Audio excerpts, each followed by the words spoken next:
আজকের নির্বাচনী রাজনীতি শুধু প্রার্থী বাতিলের খবরে সীমাবদ্ধ নেই। এটি হয়ে উঠেছে এক গভীর রাজনৈতিক মোড় পরিবর্তনের গল্প।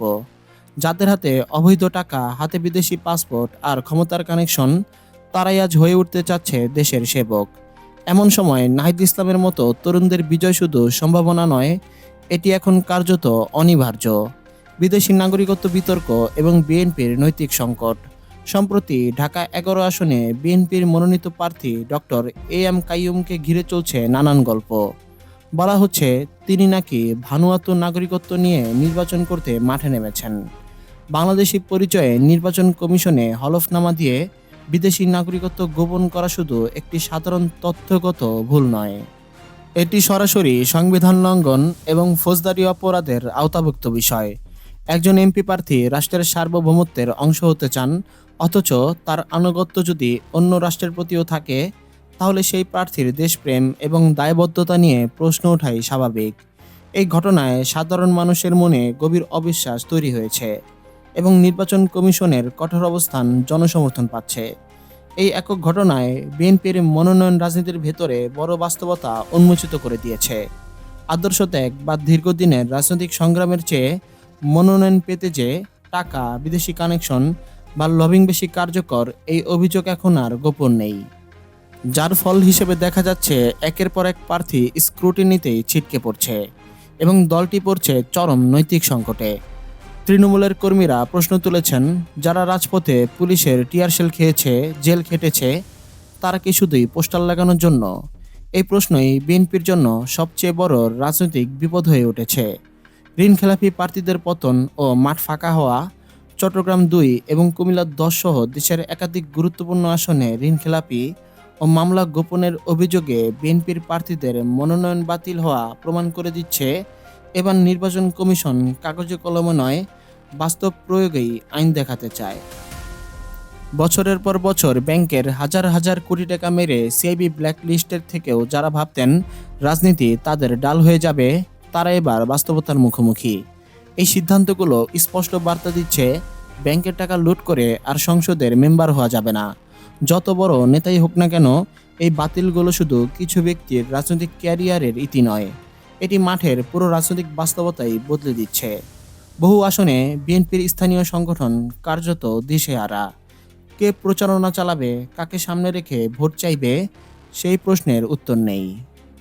কর্মীদের মধ্যে হতাশা আর ক্ষোভ জমছে। সাধারণ ভোটাররা বিকল্প শক্তির দিকে ঝুঁকছে। যে আসনগুলো একসময় বিএনপির সেফ সিট মনে করা হতো, সেগুলো এখন ফাঁকা মাঠে পরিণত হচ্ছে।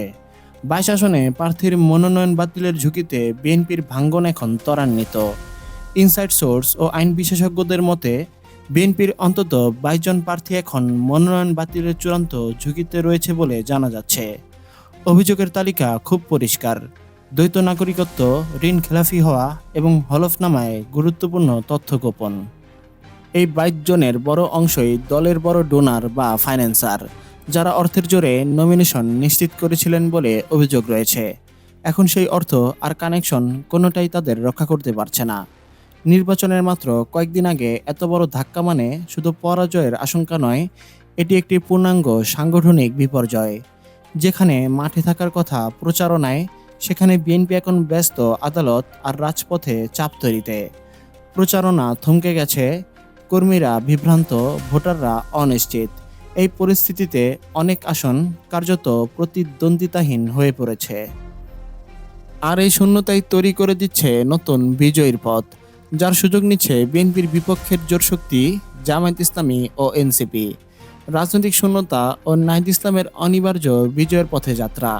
সেখানে একের পর এক প্রার্থী বাতিল হয়ে বিএনপি স্পষ্টভাবে ব্যাকফুটে চলে গেছে। ঠিক সেই রাজনৈতিক শূন্যতার ভেতর থেকেই নাহিদ ইসলাম এগিয়ে যাচ্ছেন আত্মবিশ্বাসী ও সংগঠিত ভঙ্গিতে। তার বিরুদ্ধে নেই ঋণ খেলাপির কোনো অভিযোগ, নেই বিদেশি নাগরিকত্বের বিতর্ক, নেই হলফনামা নিয়ে প্রশ্ন, যা বর্তমান সংকটময় রাজনীতিতে তাকে একটি ব্যতিক্রমী ও বিশ্বাসযোগ্য মুখে পরিণত করেছে। পরিষ্কার ইমেজ, মাঠে শক্ত সংগঠন, তৃণমূলের সঙ্গে সরাসরি যোগাযোগ এবং দীর্ঘদিনের রাজনৈতিক উপস্থিতি নাহিদ ইসলামকে এনে দিয়েছে সাধারণ মানুষের আস্থা। বিশেষ করে তরুণ ভোটার, পরিবর্তনকামী নাগরিক এবং রাজনীতিতে একটি ক্লিন ফেস খোঁজা জনগোষ্ঠী তার দিকেই স্বাভাবিকভাবে ঝুঁকছে। প্রতিপক্ষ যত দুর্বল হচ্ছে এই সমর্থন ততই ঢেউয়ের মতো বিস্তৃত হচ্ছে, যা তাকে বিজয়ের খুব কাছাকাছি নিয়ে এসেছে। অন্যদিকে বিএনপির অন্তত 22টি আসনে প্রার্থী বাতিলের আশঙ্কা দলটিকে বাধ্য করেছে বিকল্প রাজনৈতিক সমীকরণ ভাবতে। জামায়াতকে ঠেকাতে চরমোনাই বা অন্য শক্তির দিকে ঝোঁকার মতো আলোচনা চললেও বাস্তবে এতে তৃণমূল বিএনপির ভোট ধরে রাখা কঠিন হয়ে পড়বে। বিভক্ত ভোট ব্যাংক, বিভ্রান্ত কর্মী আর দুর্বল প্রার্থী কাঠামোর ফলে বিএনপি ক্রমেই নিয়ন্ত্রণ হারাচ্ছে মাঠের উপর। এই ভাঙ্গন ও অনিশ্চয়তার সবচেয়ে বড় সুবিধাভোগী হচ্ছেন নাহিদ ইসলাম। তার সামনে এখন আর কোনো শক্ত প্রতিদ্বন্দ্বী নেই। রাজনৈতিক বাস্তবতা বলছে এই লড়াই এখন আর কোনো প্রতিযোগিতার নয়, এটি সময়ের অপেক্ষা, যেখানে নাহিদ ইসলামের বিজয় ধীরে ধীরে নিশ্চিত পরিণতিতে রূপ নিচ্ছে। বর্তমান বাস্তবতায় নাহিদ ইসলামের সংসদে যাওয়া অত্যন্ত জরুরি, এ নিয়ে কোনো দ্বিমত থাকার সুযোগ নেই। তিনি আর তার অনুসারীরা সংসদে গেলে রাজনীতিতে নৈতিকতা, স্বচ্ছতা ও জনগণের প্রকৃত আকাঙ্ক্ষার প্রতিফলন ঘটবে, যা বাংলাদেশকে একটি সুন্দর ও ভারসাম্য রাষ্ট্রে পরিণত করতে সহায়ক হবে। বিশেষ করে জুলাইয়ের আন্দোলনে নাহিদ ইসলাম ও তার সহযোদ্ধাদের ভূমিকা ছিল অত্যন্ত গুরুত্বপূর্ণ। তাদের নেতৃত্ব ও সাহসী অবস্থানের কারণেই স্বৈরাচারী শেখ হাসিনা সরকারের পতন ও পলায়নের পথ তৈরি হয়েছিল বলেই অনেকেই মনে করেন।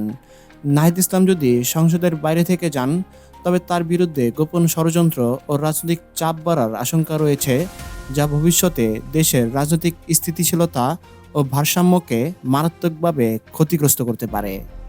সব মিলিয়ে আজকের রাজনৈতিক বাস্তবতা খুব পরিষ্কার। যাদের পকেটে বিদেশি পাসপোর্ট আর যারা ব্যাংকের টাকা মেরে রাজনীতি করতে চেয়েছিল, তারা একে একে ছিটকে পড়েছে। আর সেই ফাঁকা জায়গা দখল করেছে এখন নতুন প্রজন্মের নেতৃত্ব। এই প্রেক্ষাপটে নাহিদ ইসলামের বিজয় আর কোনো অনুমান নয়, এটি ধীরে ধীরে নিশ্চিত বাস্তবতায় রূপ নিচ্ছে। নির্বাচন কমিশনের কঠোরতা আর জনগণের পরিবর্তনের আকাঙ্ক্ষা দুটো মিলেই তৈরি করেছে এক নতুন রাজনৈতিক অধ্যায়।